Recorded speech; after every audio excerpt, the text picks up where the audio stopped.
తెలుసుకోవాల్సిన విషయం ఏమిటంటే ధ్యానం అంటే పూజ కాదు.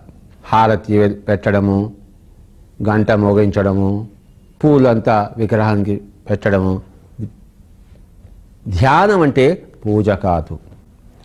ధ్యానం అంటే స్తోత్రం కాదు. భగవంతుడా, దశరథ పుత్రుడా, సీతాపతి, రావణ సంహారి, లోక కళ్యాణకారి అని చెప్పేసి స్తోత్రాలు చేయడం, పాటలు పాడడం, భజన చేయడం కానే కాదు ధ్యానం అంటే. ధ్యానం అంటే నామస్మరణం కాదు.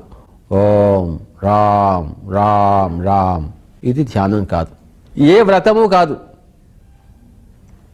ధ్యానం అంటే నామస్మరణ కాదు, మంత్ర జపం కాదు.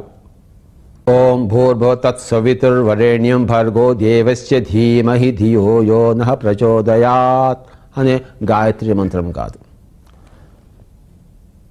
లా ఇలాహ ఇల్లల్లాహ్ ముహమ్మదుర్ రసూలుల్లాహ్ మాలికి యౌమిద్దీన్ ఇయ్యాక నఅబుదు వయ్యాక నస్తయీన్ అనే నమాజ్ చెప్పడం కాదు. ధ్యానం అంటే చక్కటి ధ్యాన ముద్రలో కూర్చొని కళ్ళు రెండు మూసుకొని గంట, 2 గంటలు, 3 గంటలు, 10 గంటలు, 5 నిమిషాలు, 10 నిమిషాలు, వాట్ ఎవర్ ఇట్ మేబీ చక్కగా ఇక్కడ నిశ్శబ్ద స్థితి, ఏ ఆలోచనలో దేవు ఆ యొక్క అపారమైన విశ్వశక్తిని తీసుకోవడము, ఇది ధ్యానం అనబడుతుంది.